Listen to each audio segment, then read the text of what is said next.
Cheers and welcome back. This is episode 2 of October Stories by Holly Greencox. I'm Holly Greencox, and today we'll explore the legend of Merfolk, mermaids, mermen, sirens, all the things you kind of know.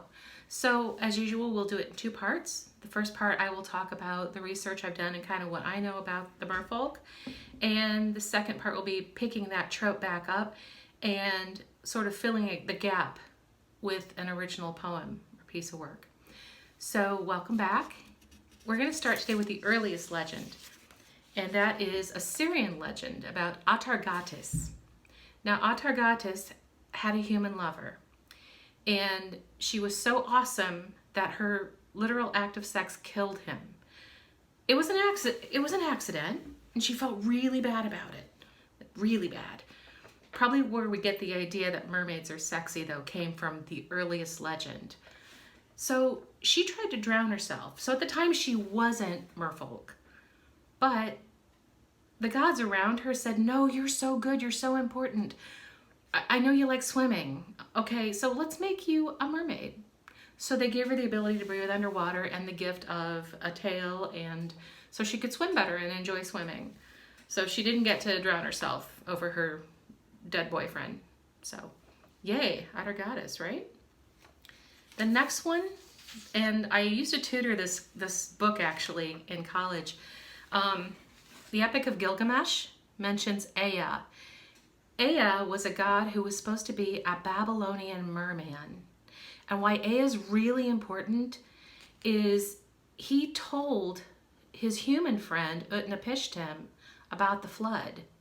So all the gods got together one night and they were talking. And Utnapishtim, who was a decent guy, kind of like their Noah in Assyria, was up on his roof sleeping, and he was sleeping by this reed wall that kind of was like a curtain of shade. Well, Ea went up there and said, hey, Utna, buddy, there's gonna be a flood. You need to build a boat. This picture, I could not find one of Ea, the merman. I did find Utnapishtim gathering his wood and building his ark. So Utna was saved, and his family, because Ea took mercy on him and said, you know what, he's a good guy. Come on, Utna's a mensch. Let's get him a boat. Come on. So yeah, he whispered it to him through the reed wall, and Utnapishtim's like, okay, I'm on it. So that's their version of the flood story. The next one, and this is a really, really cool deity. It's around West, South, and I want to say Eastern Africa.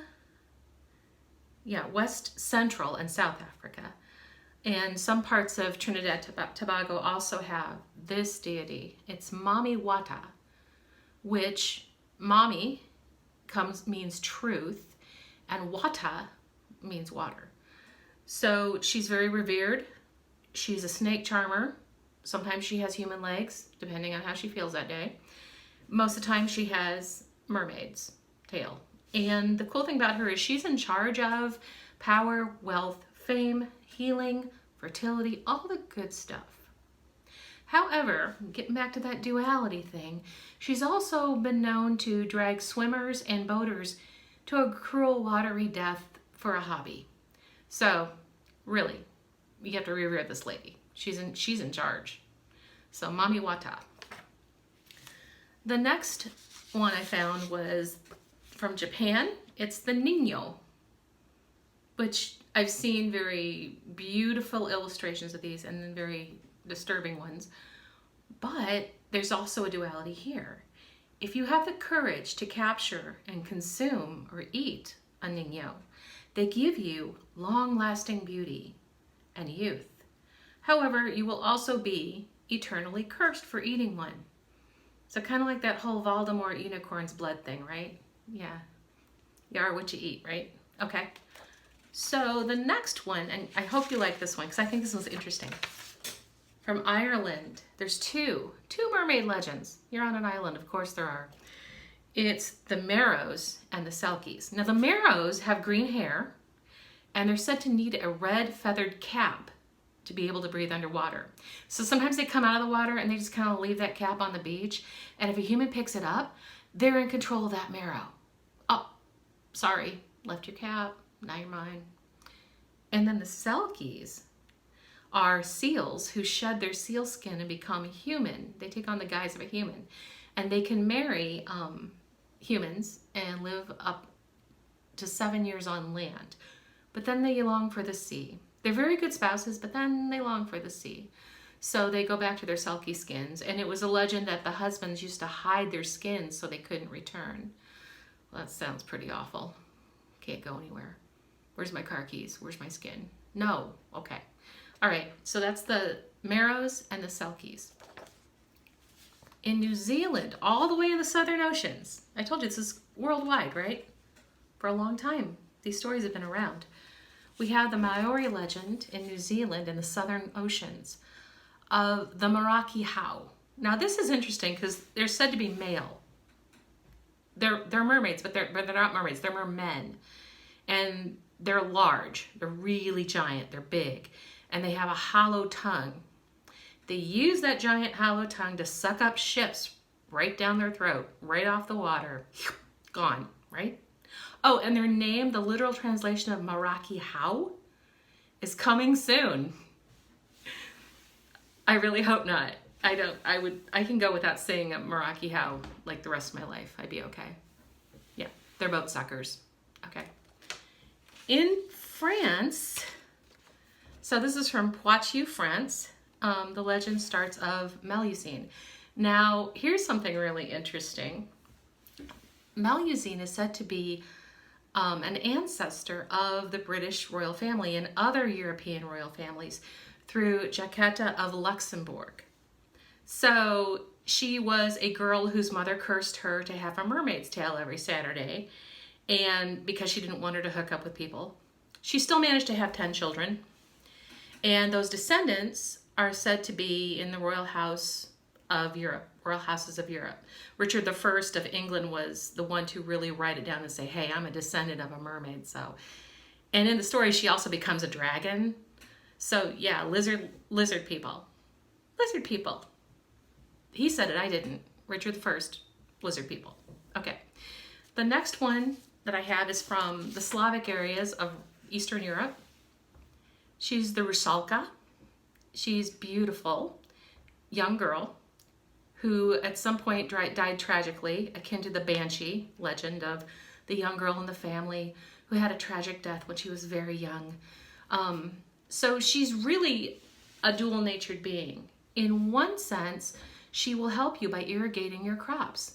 So yeah, good, right? You need that done. You're kind of landlocked. She'll come out of the water and irrigate your crops. She's got you. However, because she was cruelly murdered at some point in her young human life, she also will drag unsuspecting crop workers to a watery grave. I don't know, payback, her wages for watering your crops. Kind of like, I'll trade you this for that. Okay, all right. I have 2 more, and then we'll get to the poem. Even though it's close to Ireland, there is yet another legend up in that area from Scotland. And there's 2 legends for there too, like there's 2 legends for Ireland. The Scottish have the Finfolk. Now the Finfolk are shapeshifters. So they can change to human appearance at will or any other animal at will. They're very talented shapeshifters. And they really like to drag humans off and make them slaves. Like take them down under the sea to work for them. I don't know how that works, but that's what the Finfolk do. The way you can distract them or get them to leave you alone is throw them a piece of silver.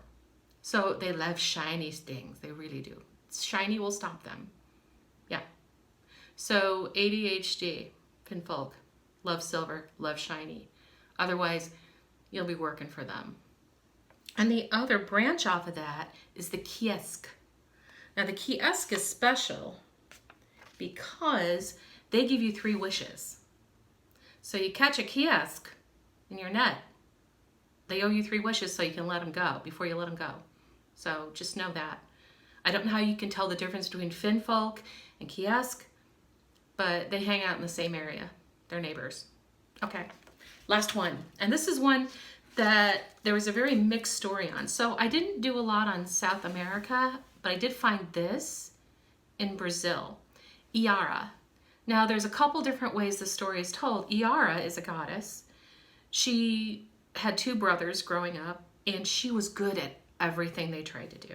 Hunting, fishing, shooting an arrow. This girl was dynamite. She was their Arya Stark. She was so cool. So one of the legends says that her brothers were so jealous that they tried to kill her, and she ended up killing them instead. And she felt really bad and tried to drown herself. But her father and all the other gods and goddesses said, no, wait, girl, you're awesome. Things happen in God and Goddess land. So they made her a mermaid so she could live forever. The other part of that legend says that her brothers killed her by drowning her. And her father was so saddened that he magically lifted her up and gave her the power to breathe underwater and become a mermaid. So either way, she's a fantastic, fantastic athlete, adept at everything she tries to do, and the entire story revolves around sibling rivalry or jealousy. But she got to become a mermaid out of that, so that's not too bad. Okay, so are we ready? Oh, I have one more thing to mention about mermaids. A couple more things, actually. So this is my friend Jeff Carlson made a Fiji mermaid. Now the Fiji mermaid idea came from P.T. Barnum, who cobbled together the skeletons of a fish and a monkey and charged people a lot of money to see it. However, this particular image is of a sculpture made by my friend, very talented artist, Jeff Carlson, and it's his Fiji mermaid. And I took a really bad picture of it. It's actually a really beautiful, intricate piece of work. And he is at Mani-yack Monster Transfers. You can Google him. He makes amazing art, especially dedicated to throwback monsters and the Universal monsters and all good cult films. All the characters in good cult films. He does amazing work. So I wanted to mention, before we move on, that Christopher Columbus has an entry in his journal about mermaids in 1493. And of course, I don't have any opinion of this one way or another, other than we kind of gave that guy a lot more credit than he needed. He actually said that he saw mermaids off the coast of the West Indies, which we know now is the West Indies. He thought was America. Wrong. And he said that they weren't all that attractive.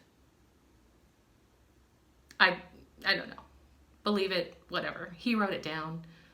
I'm thinking, maybe they just didn't want anything to do with you. Maybe you're like, sour grapes, Christopher Columbus. That guy. Okay, so let's get back into the dual nature of the mermaid with a poem I wrote called Mermaids. Ooh, appropriate. And I think about that whole thing about them dragging us to a watery grave.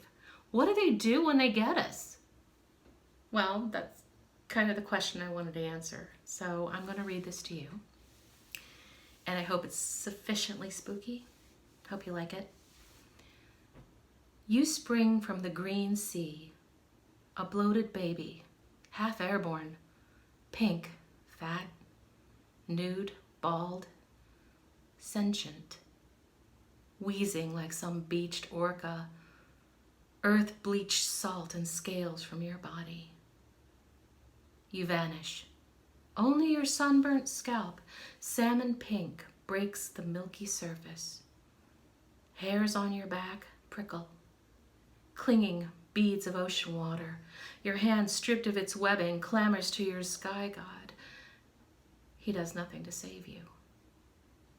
You evolved from dark ooze without him.